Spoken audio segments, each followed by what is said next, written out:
안녕하세요. 투미TV 시청자 여러분, 금방 다시 돌아왔습니다. 위기의 한국경제 시리즈, 오늘은 2편인데요 1편 일본의 한국의 화이트리스트 배제, 흥미롭게 잘 보셨을까요? 오늘은 이어서 2편을 준비했는데요 오늘도 우리 김재경 소장님과 자리를 함께 했습니다. 인사해 주시죠. 안녕하세요. 부동산 주치 김재경 소장입니다. 위기의 한국경제 시리즈, 네. 거창하죠? 거시경제 특집 2탄입니다. 오늘은 달러에 대해서 얘기를 해보려고 이렇게 자리를 마련해 보았습니다. 1편에 대해서 간략하게 요약 한번 해주시죠. 요약을 제가 하나요? 제가 하도록 하겠습니다. 우리 일본의 화이트리스트 배제, 우리 좀 듣기에는 좀 무서운 이야기일 것 같지만 저희가 따져봤을 때는 단기적으로는 우리나라 경제에는 조금 안 좋은 영향을 미칠 수 있고, 주식시장도 마찬가지고요. 하지만 장기적으로 봤을 때 우리나라 경제 구조를 좀 체질 개선하는 좋은 호재가 될 수 있고 부동산 폭락과는 영향이 없다라는 말씀으로 정리를 좀 해주셨던 그런 편이었습니다. 이어서 2편까지 오늘 쭉 달릴 건데요. 과연 우리의 투자 어떻게 방향을 진행하면 좋을지 오늘 소장님께서 한번 잘 진행을 해주시도록 하겠습니다. 좀 더 정확하게 정리를 하면 1편에서 어떤 얘기가 나왔냐면, 우리가 투자를 하려고 할 때 대표적인 게 일단 현금 그냥 가지고 있느냐 였는데, 현금은 제가 뭐라고 했죠? 현금이요? 쌓아놓으면 없어질 수도 있고 지금 환율이 어떻게 되고 있다고 했죠? 오르고 있어요. 원화 가치가 떨어지고 있죠? 네. 그렇죠. 그러니까 우리가 통장에 그냥 현금 가지고 있으면 안 된다 얘기했었던 거고요. 그렇기 때문에 그 두 번째로는 요즘 주식시장 어떻게 되죠? 휘청휘청해요. 좀 불안하기도 하고. 그렇죠. 주식도 안 된다. 그래서 얘기했었던 게 실물 자산인 부동산에 투자를 해야 된다. 맞아요. 부동산 경기가 무너진다 해도 사실 이게 IMF라든지 금융위기급이 아닌 이상은 그렇게까지는 흔들리지 않기 때문에 안전한 부동산에 투자하라, 이렇게 얘기를 했었고요. 근데 남은 게 두 가지가 뭐였었죠? 금, 그리고 달러. 달러였죠. 어떻게 그럼 나머지 금이랑 달러에 대해서는 2편, 3편에서 얘기하기로 했었는데, 오늘 이제 달러에 대해서 얘기를 해보도록 할게요. 기대가 되네요. 어떻게 달러 투자해야 될 것 같아요? 자, 질문을 던지셨는데 저 달러 솔직히 해도 될 것 같다는 생각은 들거든요. 조심스럽지. 왜냐면은 뉴스에서도 많이 접했어요. 달러 투자가 늘고 있다, 이런 내용이요. 원화 가치가 떨어지고 달러 가치가 올라간다. 올라가고 있다라고 하니까 그럼 당연히 지금 빨리 달러 해야 되나? 이렇게 생각해 보실 수 있을 것 같아요. 자, 우리가 오늘 달러 투자 어떤 거에 되느냐에 대해서 두 가지 파트로 한번 정리해 보려고 해요. 첫 번째는 가치에 대해서 얘기를 해보려고 하죠. 그렇죠. 달러의 가치가 어떠냐, 첫 번째. 두 번째는 투자 방법적인 부분에 대해서 얘기했을 겁니다. 달러 투자를 하려고 할 때 실질적으로 어떻게 투자를 해야 되느냐, 이 두 가지 파트로 정리를 해보려고 하는데, 우선 먼저 가치적인 내용부터 해보도록 할게요. 우리가 저번 시간에 1편에서 얘기했었던 것 중에서 1편 주제가 뭐였었죠? 일본의 화이트리스트 배제, 우리나라 부동산 폭락할 것인가? 그렇죠. 첫 번째 편은 한일 무역 전쟁이 포인트였습니다. 그럼 두 번째 키워드로서 우리가 알아둬야 되는 거는 미중 무역 전쟁입니다. 더 큰 거죠? 그렇죠. 우리가 1편에서 얘기했었던 것 중 하나가, 사실 우리는 당장 우리나라가 타격을 받기 때문에 한일 무역 전쟁에 대해서 계속 기사가 나오고 우리도 빨리 불매운동해야 된다 보다 얘기가 나오긴 하지만, 대외적으로 세계적으로 봤을 때는 사실 한일 무역 전쟁에 대한 비중은 그렇게 높지가 않아요. 오히려 미중 무역 전쟁이 핵탄적인 어마어마한 메모드급 이슈다라고 할 수 있는데요. 우리가 접하기에는 뉴스를 솔직히 접하지는 않았어요. 그렇죠. 그런데 미중 무역 전쟁에 대해서는 올해 초부터 계속 얘기는 나왔어요. 트럼프가 봤을 때 중국이 미국으로부터 엄청난 무역 수지 흑자를 계속 보고 있다는 거죠. 그냥 너네 안 된다 그러면서 관세를 갖다가 물리면서 서로 관세 전쟁을 하고 있었는데, 잠깐 소강 상태로 빠지나 했었는데 최근에 뭔 일이 있었냐? 2019년도 8월 5일 달에 중국을 환율 조작국으로 지정했습니다. 이게 엄청난 이슈였거든요. 이것 때문에 전 세계 환율이라든지 뭐 주식시장이 요동쳤습니다. 우리나라 환율이 상승하고 원화 가치가 폭락한 게 이러한 영향도 있다라고 볼 수 있는 것이죠. 엎친 데 덮친 격이라는 표현 들어볼 수 있을 것 같은데, 그럼 이게 도대체 얼마나 큰 이슈길래 그러냐라고 보면, 미중 무역 전쟁 같은 경우는 우리 G2라고 얘기하잖아요. 지금 중국과 미국이 서로 쌈박질을 하게 되면 전 세계적인 시장에 혼란이 올 것이다. 이거는 누구나 알 수 있는 것입니다. 그렇기 때문에 가치적인 부분, 방금 처음에 뭔 얘기한다 했죠? 달러 가치 얘기한다 했잖아요. 달러 가치가 이제 흔들린다는 거죠. 첫 번째 이유는 이겁니다. 왜 달러 가치가 흔들리냐? 미중이 싸워요. 근데 싸우는 이유 중 하나가, 트럼프가 뭐라고 얘기하냐면, 중국을 환율 조작국으로 왜 지정을 할까요? 뭐 때문에? 환율 조작국이 뭘까요? 환율을 뭐 사기꾼을 만드는 위도적으로 막 네. 조정을 합니까? 조작을 한다라고 하는 거겠죠?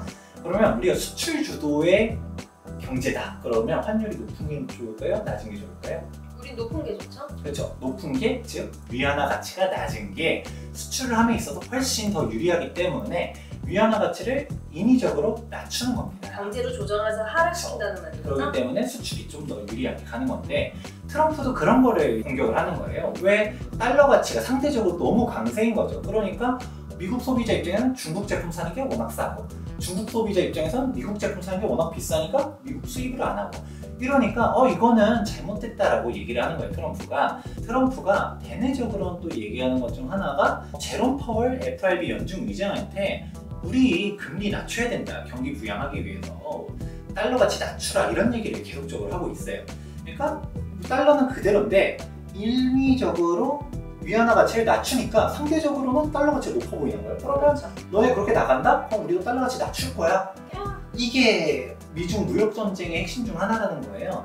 그렇다 보니까 달러 가치가 낮아질 가능성이 있다는 거죠. 지금 당장 금리도 실질적으로 낮췄잖아요. 이번에 FOMC에서 회의 끝에 기준금리, 미국 기준금리를 0.25%를 추가적으로 낮췄었거든요.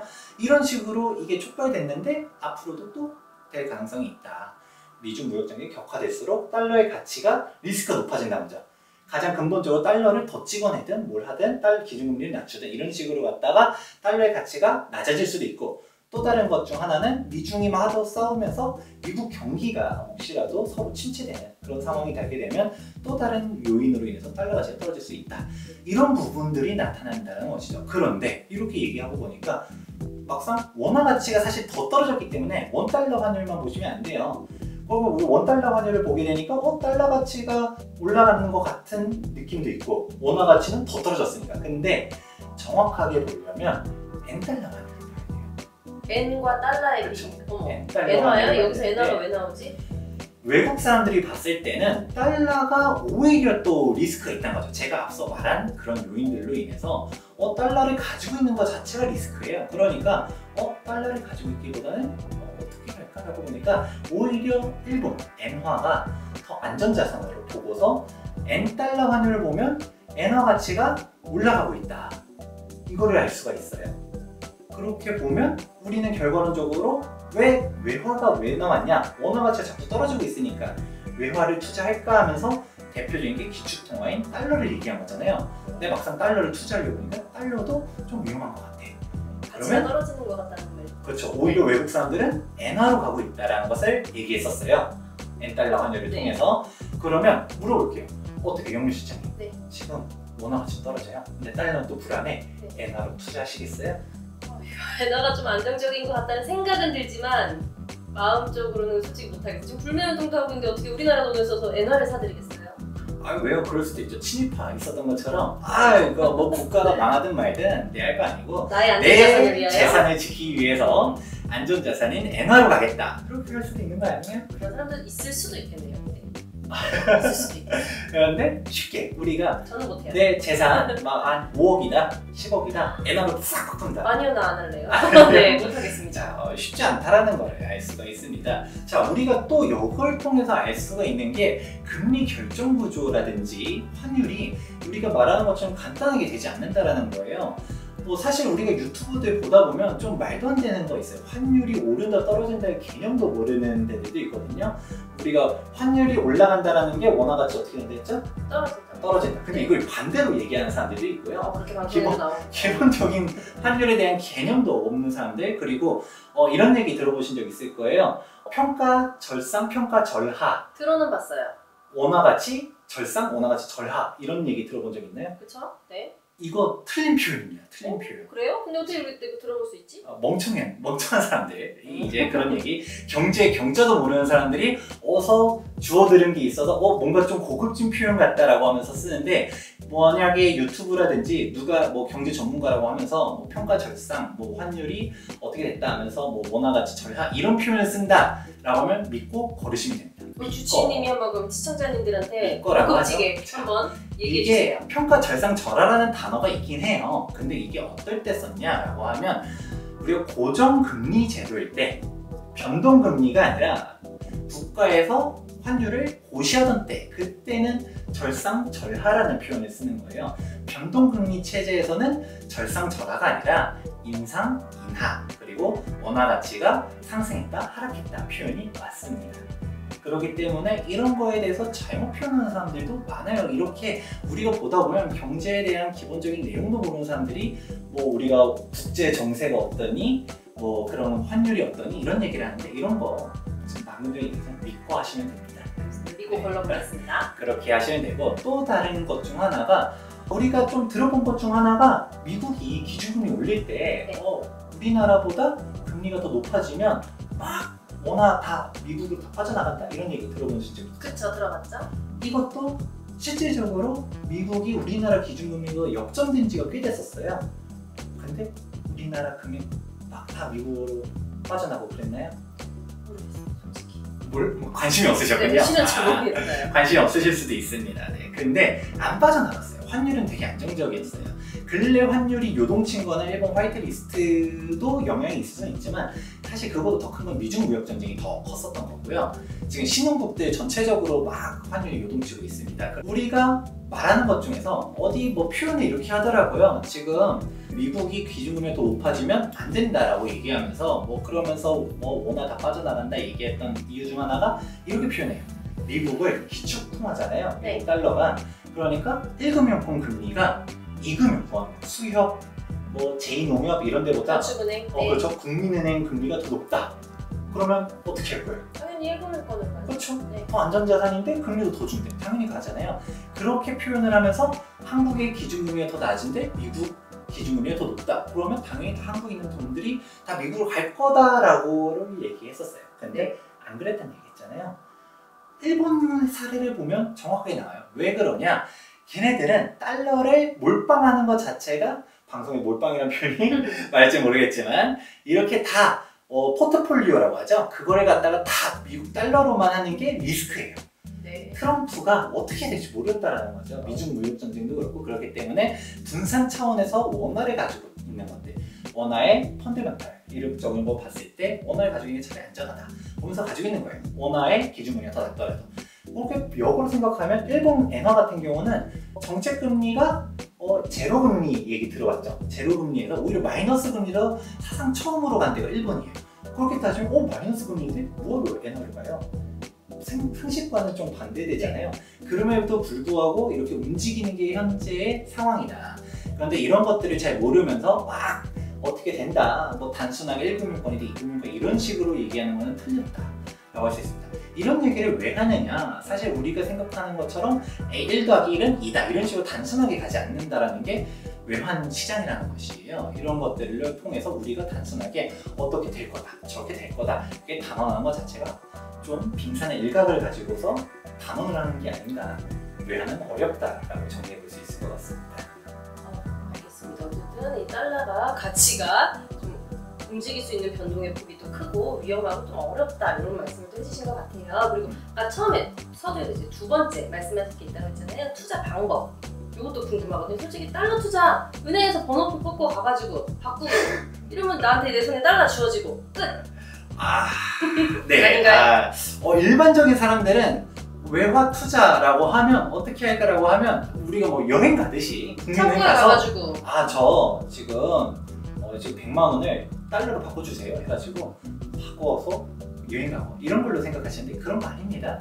간단하게 생각하면 우리가 뭐 이게 한 몇백만 원 정도 선까지는 또 모르겠어요. 근데 반대로 우리가 투자라고 했을 때 원화 가치가 떨어진다 했잖아요. 네. 그럼 전 재산을 막 어떻게 해야 될까 이런 결정적인 순간인데 한 1억, 10억 이거를 갖다가 국민은행 어디 지점 가가지고 10억을 달러로 바꿔주세요 하면 바꿔줄 수 있을까요? 아니 은행에서 뜨락할 것 같아요. 안 바꿔주겠죠? 그만큼의 지점에서 돈을 가지고 있지도 않을 거고 그렇게 바꾸기도 쉽지 않습니다. 우리가 그렇게 바꾸려면 어렵다라고 볼 수 있는데 사실 외환 거래 자체는 그런 식으로 하는 게 아니에요. 우리가 실제로 봤을 때 FX 마진 거래라고 들어보셨나요? FX 마진 거 아니야, 되게 생소해요. 그죠? 자, 우리가 실질적으로 증권처럼 투자를 하는 거예요. 우리가 뭐 실제 현물 달러를 들고서 하는 게 아니라 우리 홈페이지 가가지고 계좌 개설을 하고 이렇게 투자하고 이렇게 한다라고 간단하게 생각하면 그런 식으로 계좌에서 계좌로 이동하는 뭐 정도? 그렇죠. 우리가 프로그램 상에서 우리가 투자를 한다라고 보시면 되는 건데 이것도 한 가지 함정이 있습니다.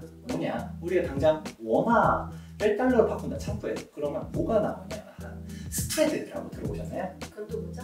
우리가 바로 1편에서 스프레드 한번 얘기했는데 살 때 팔 때 가격이라고 이해하시면 편해요. 시세 차익 정도? 그렇죠. 뭐 차익 은행에서 조정하는 그런 금액. 그런데 우리가 달러를 샀어요. 네. 달러 사고 바로 팔아요. 네. 그러면 은행에서 뭐라고 할까요? 방금 전에 샀는데 1달러를 1,000원에 샀어요. 네. 바로 1,000원을 돌려주세요. 해줄까요? 안 해주겠죠? 뭐 하나 떼먹겠죠? 그렇죠. 네. 팔 때 금액이 다르잖아요. 그렇기 때문에 우리가 살 때 팔 때 금액이 다르다. 이게 스프레드 차라고 하는데 이 FX 마진 거래를 해도 스프레드에 따른 손실은 감안하셔야 됩니다. 이런 것들도 있는 거고 사실 우리가 FX 마진 거래 개인도 환거래를 할 수는 있어요. 근데 우리가 이런 거를 얘기했을 때 또 다른 것 중 하나가 환율 옵션도 생각해 볼 수 있는데 사실 환율 옵션 했을 때 옵션 우리가 풋옵션하고 막 콜옵션하고 이런 것들 할 수 있을 것이냐 전화 네. 되게 생소해요. 네. 이런 것들도 우리가 어떻게 포지션을 잡느냐 숏 포지션이 롱 포지션이냐 이런 것 같은 경우도 쉽게 할 수가 없다는 거죠. 당장 외환만 해도 이제 머리가 터져 나가는 거죠. 당장 주식도 가볍게 얘기했잖아요. 주식시장 당분간은 악재다 좀 떨어질 거다라고 얘기했는데 진짜 주식시장 떨어질 거라고 확신이 들면 우리가 숏 포지션 잡으면 되는 거고요. 즉 하락에 베팅을 한다라고 이해하시면 될 것 같아요. 하락에 베팅한다 하면 되는 거 올라간다 생각하면 이제 상승해. 쉽게는 주식을 사도 되고 떨어진다라고 해서 우리가 공매도를 할 수 있지 않는 한 그럼 뭐 할 수 있는 방법이 없는가요? 라고 할 수 있는데 숏 포지션 잡으면 됩니다. 근데 우리가 하락에 베팅을 하라고 해도 막상 또 주식도 하려고 하면 할 수 있을까요? 아니 어려워요. 주식도 지금도 막 다 떨어진 게 아니라 올라간 주식도 있어요. 물론 자리 잡고 있죠. 확답을 하기가 어려운 것도 주식인데 환율로 넘어가면 더 어렵다, 복잡하다. 그리고 아비트라지 뭐 이런 것들 들어본 적 있나요? 재정거래라고 하는데 우리가 환이 여러 개, 외환이 여러 가지 있을 때 그거에 따른 차익을 갖다가 보는 게 재정거래. 근데 우리가 무슨 60년대, 50년대도 아니고 이런 건 없어요. 지금 시점에서는 프로그램적으로 갖다가 다 잡아요. 그다음에 우리는 이미 다 반영되어 있는 상태에서 거래를 하는 거다. 실제로 시장은 반영이 다 돼 있다라고 보고요. 또 베이시스라는 것도 처음 들어봤다라고 하면 절대 들어보시면 안 됩니다. 베이시스? 우리가 간단히 얘기하면 실제 지금 현재 상품과 이제 선물 옵션 간의 그 가격 차이를 이제 베이시스라고 간단하게 얘기할 수 있는데 이것도 0에 수렴하게 만들어요. 이 사람들이 현재 상품이 더 높다라고 하면 그쪽을 사고 뭐하고 하면서 즉 우리가 프로그램적인 거래들이 이게 이루어지고 있기 때문에 우리가 투자하는 거는 진짜 현재 시장은 다 반영이 돼 있는데 달러가 더 떨어질 것 같다, 달러가 올라갈 것 같다 이런 걸로 갖다가 외환 거래를 해야 된다는 것이에요. 근데 진짜 경제 전문가들은 따로 다 있는데 우리가 외환 거래를 정확하게 예측할 수 있을까요? 어렵죠. 우리가 개개인이 단어도 모르는데 단어도 풋옵션이 뭐예요 하는데 이런 걸 어떻게 거래를 하냐는 거예요. 저도 사실 경제를 이제 전공을 하면서 개념적인 프레임이라고 하죠. 개념적인 프레임은 알고 있지만 사실 실질적으로 외환 거래? 저는 이거 공부를 하면서 느낀 건 외환은 어렵다. 나랑은 거리가 멀다. 이런 느낌으로서 이제 받아들인 거지 실질적으로 투자하기 어렵답니다. 우리가 뭔 얘기가 나오냐면 환율은 신의 영역이라는 말이 있어요. 환율은 신의 영역. 그만큼 우리가 아무나 할 수 있는 게 아니고 하더라도 돈을 버는 사람은 따로 있다. 그러면 이런 상황에서 달러를 투자하라고 얘기하는 사람들 있잖아요. 네. 그 사람들 중에 진짜 달러 투자해본 사람 있을까요? 해보긴 해봤을까? 이익은 났을까요? 실질적으로 달러 투자해본 사람 많지 않다. 우리가 달러 투자해봐라 얘기하는 사람들 중에서 실질적으로 투자해본 사람은 없다라고 볼 수 있습니다.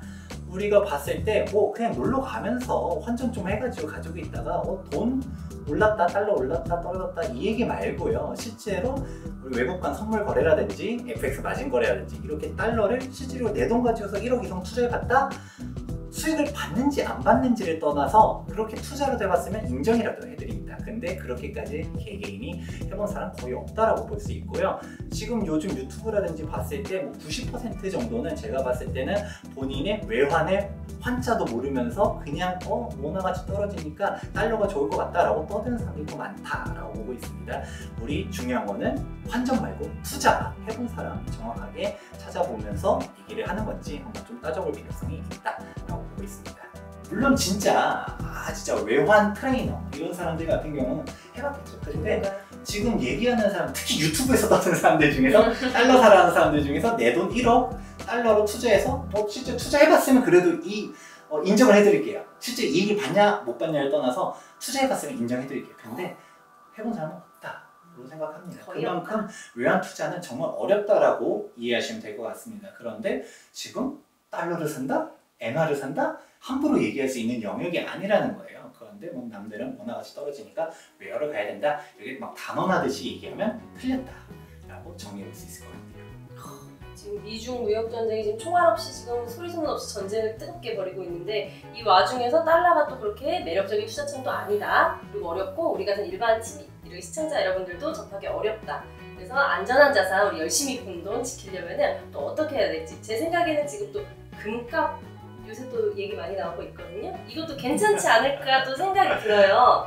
달러가 약세면은 금값이 오른다 이런 뉴스 기사도 많이 봤던 것 같아요. 그렇죠. 뭐죠? 달러가 약세요? 그럼 이런 것도 어떻게 아세요? 달러를 기본적인 거 그래도 지워드리는 게 좀 있으시네. 투자하는데 옆에 있으면 많이 알 수 있습니다. 오늘 네. 그러면 2편은 이 정도에서 마무리하는 걸로 그렇게 하고요.